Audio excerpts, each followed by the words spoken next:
यार अभ्यास यदि पाठ करवा यार अभ्यास पाठ करवा 1 नंबर उत्तर कहीदेवा हाँ कटा है कविताटी कहा कथा वर्णना करा ना छोट मोर गाँटर परिवेश विषय वर्णना कराई एवं ख जीवन केउं दुईटी विशेष कार्य सह गाँटी जड़ित ता कह ये जन्म हो जन्म हेबा एवं मरिबा बा संस्थान रे दाहाबा ये दुईटी कार्य आहार जल रक्त होई तांको शरीर रे गटा प्रवाहित प्रवाहित होइछि बोली कवि कहते ना ये गाँव जल गाँव रे जो नदी बही जाउछि से नदीर जल है शिरा बही जाउछि अर्थ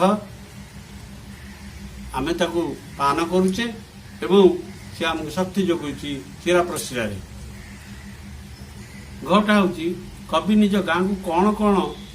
निज गाँव कौन कौन पाइछंती बोली वर्णना करुछंती फूल फल एवं निज शरीर पुष्टि पाई विभिन्न प्रकार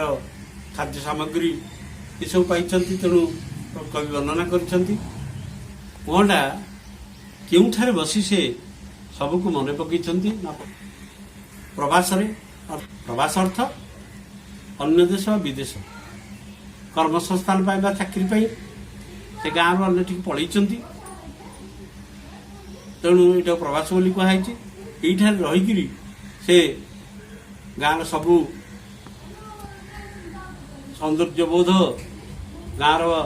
सबकि मन पकईंती तेणु विषयवस्तुटी ना सुपादेय पिलाने तुमको केमती लगिला ता तुमे सब्सक्राइब करिवो लाइक करिवो एवं शेयर करिवो कमेंट करके जनइबो।